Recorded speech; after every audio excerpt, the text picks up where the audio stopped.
The gift bag felt heavier than it should have, dangling from my hand as though it knew it wasn't welcome.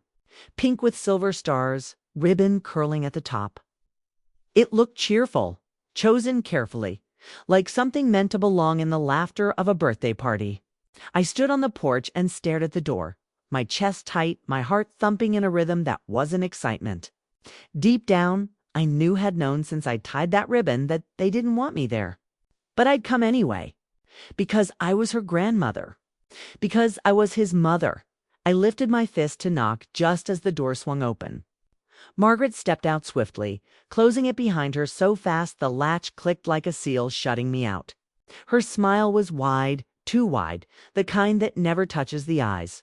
"Oh, Claire," she said, her voice lilting. "You weren't supposed to come by today." My name in her mouth felt like a warning. I swallowed. "I just wanted to drop this off," I said, holding up the bag for Anna's birthday. My granddaughter turned 10 that day. 10. I hadn't missed a single one of her birthdays until the last few years. And now I wasn't sure she even remembered the years I had been there. Margaret's eyes flicked to the bag, then back to me. "That's kind, but you weren't invited this year. The house is full. James's parents are here, and his sister came in with her kids, through the living room window." I caught a glimpse of beach chairs stacked against the wall, rolling suitcases by the door, and Anna laughing. Oversized sunglasses sliding down her nose as someone rubbed sunscreen on her arms. I wouldn't stay, I told myself. I wouldn't make a scene. I forced my voice low, calm. "I won't come in. Just wanted to give her this." Margaret didn't move to open the door. She tilted her head, smile frozen. "Maybe next year. We're just trying to keep things simple." I nodded once, placed the bag gently on the porch bench, as though leaving it on hallowed ground. Then I turned, walked back to my car, and drove away. My hands shook on the wheel. My son Daniel didn't call that day, didn't text, not until late that night, when the house was quiet and the only light in my room was the lamp by my chair. His message glowed on the screen. "Sorry, Mom. Things got hectic. Hope you understand. Maybe next year. Maybe next year." As if I'd shown up too early for something inevitable. As if this hadn't been 6 years of being left out. 6 years of summer trips I only witnessed through photographs and posts. Beach houses with names like Seize the Day and Sunset Dreams. 6 years of silence where laughter should have been. I didn't reply. Just turned off the lamp, walked upstairs in the dark. In my closet was a box of swimsuits my grandkids had left behind years ago. Too small for them now.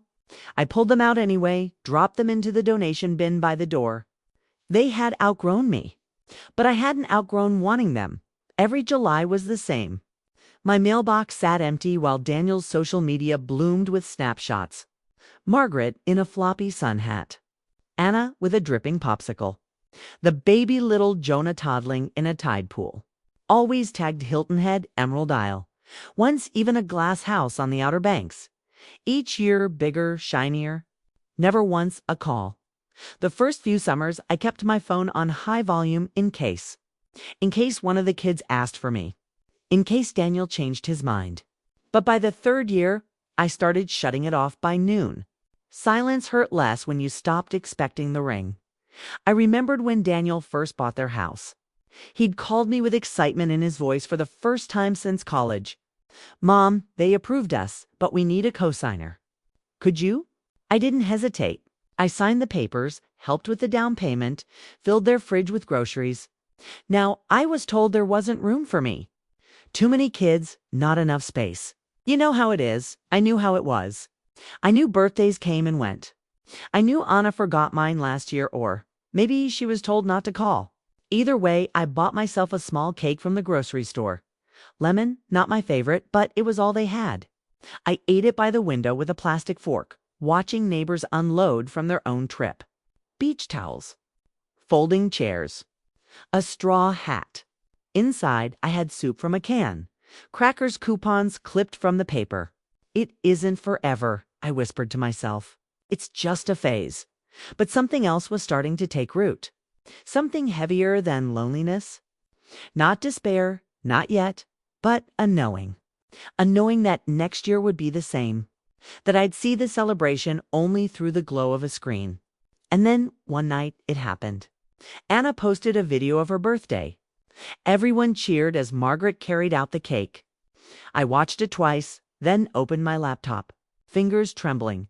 I typed, "Beachfront property listings." I didn't know why at first. Not escape, not revenge. Just something. A doorway I could step through that didn't require an invitation. I clicked through photos of peeling paint, cracked tiles, empty pools, places most people dismissed. But not me. I saw bones. I saw a possibility. One listing caught my breath. 2 hours south. A seaside inn with 12 rooms and a broken sign. The price lower than Daniel's mortgage almost dared me. For 3 days I left the tab open, circling it like prey. Then I called. 12 rooms. Ocean view. Storm damage? Needs vision, the agent said. I had vision. I had time. And after years of being left out, I had savings. Turns out living small while waiting for invitations that never came leaves your account surprisingly full. When I drove down to see it, the shrubs were wild, swallowing the sidewalk. The pool, a graveyard of leaves and beer cans. But the doors opened with a groan that sounded almost like a welcome. Inside, beams thick and steady, floors that had survived storms, a staircase aching to be climbed again. I stepped onto the top balcony and looked out. The shoreline curved wide, forgiving. The sky stretched forever. The air smelled like salt and second chances. Something shifted. Not in the world. In me. The next morning, I made an offer. All cash below, asking but firm. When they accepted, my hands shook, but I didn't hesitate. Not this time. I wired the down payment, sat in a quiet coffee shop, and opened a blank document. At the top, I typed Second Shore Inn. Not for Daniel. Not for Margaret. Not to prove anything. For me, because I was done waiting for a table with no chair by the time the paperwork finalized. I had a lockbox code, a set of keys, and a schedule scribbled on a napkin. The paint wasn't dry in every room. The patio furniture arrived late, but I opened anyway. Quietly, no flyers. No ribbon cutting. Just a handwritten welcome board and a list of rooms on the desk. I sent the invitations myself. Neighbors who brought casseroles when Daniel had tonsil surgery. A retired librarian who once gave Anna her first book. Cousins I hadn't seen since my husband's funeral. They all said yes. And by Saturday afternoon, every room was full. Towels drying on balconies. Bikes leaned against railings. Kids running barefoot down the deck. A guitar strumming by the fire pit. Not a schedule. Not a performance. Just space. I walked the path to the beach each morning with a cup of coffee. The ocean never asked if there was room for me. It simply opened endless.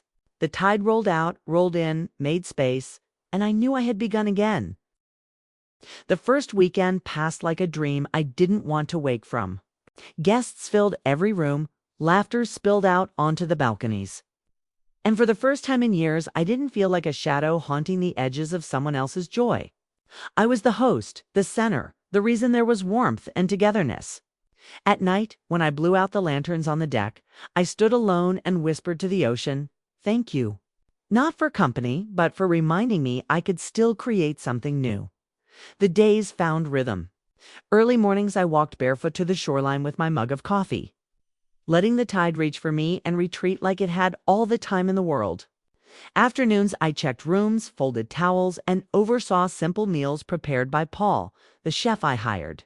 His hands moved like music over cutting boards, humming low songs that reminded me of my late husband, Henry Knights. I sat by the fire pit with cousins who'd nearly forgotten me, neighbors who remembered me fondly, and new faces who quickly became family. I didn't tell anyone, but I began keeping a ledger, not just of money, but of names, laughter. Moments I refused to lose again. Then came the call. My phone buzzed on the deck one morning, Daniel's name flashing across the screen.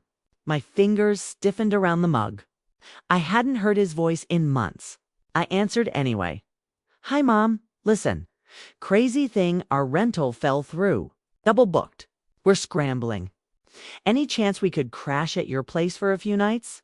For a moment I stared at the horizon, the line where sea kissed sky. My place. He said it like he'd only just realized it existed. I took a long breath. The resort's booked solid, Daniel. Oh, a pause. Okay, no worries. Just thought I'd ask. His tone was flat, with something underneath surprise. Discomfort, maybe guilt, though never regret. He cleared his throat. Congrats, by the way. Looks impressive. Thank you, I said simply. We both knew that a year ago, I would have begged him to come, offered the master suite, cooked his favorite meals. But not this time. When he hung up, I didn't cry. I slid the phone aside, picked up my clipboard, and walked inside to check on the dinner reservations. My world no longer shrank to fit inside his decisions. Word spread fast. Cousins I hadn't spoken to in years began calling, asking if they could visit. My niece arrived with twin toddlers, no husband, and exhaustion written in every line of her face. When she opened the door to her room and saw the view, she broke into tears. This feels like family, she whispered the next morning, barefoot with coffee in her hand. And I believed her. It was strange how quickly people remembered me. Uncle Peter, standing in the dining room one night, plate of cobbler in hand, watched the kids roast marshmallows and said, "Funny, I always wondered why you weren't invited all those years." I just smiled and handed him another slice. I found a photograph tucked in an old drawer of the office Daniel at 8 years old.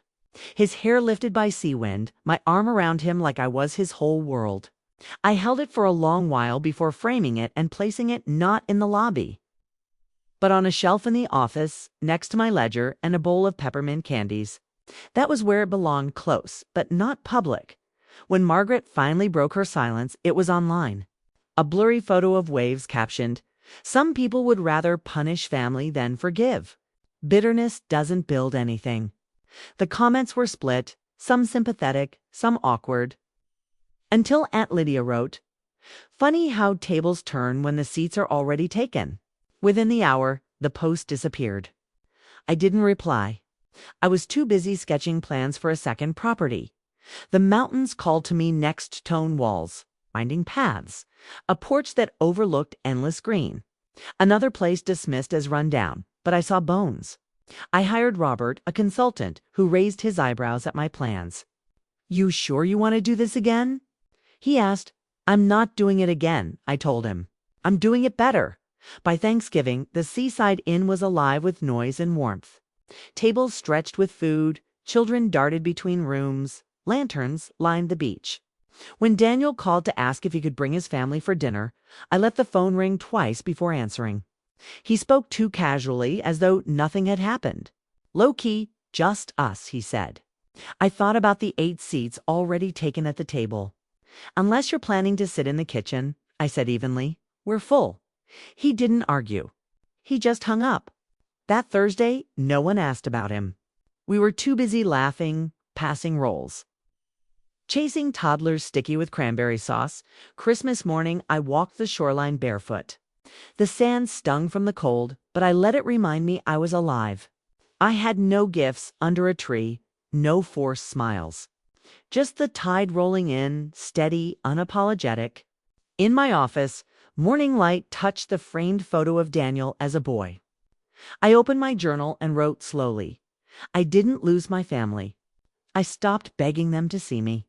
The words landed clean, like truth finally settling. When the knock came on the desk that morning, it wasn't Daniel. It was a young couple, honeymooners maybe, her hands full of tulips, his arms loaded with too many bags. Their eyes were nervous, shining. I smiled, handed them their key card. Room 7. Ocean view. It's a good one. They beamed as though I'd given them the world. And in a way, I had. I had built a place that needed no invitation, no permission, no shrinking. A place where joy grew steady, like the tide. A place that was mine. And when I watched them walk down the hall, tulips trembling in her hand, I knew this was only the beginning. The ocean had made room for me, and I had learned how to make room for others. No apologies, no waiting. Just space, chosen and whole. For the first time in years, I stood tall.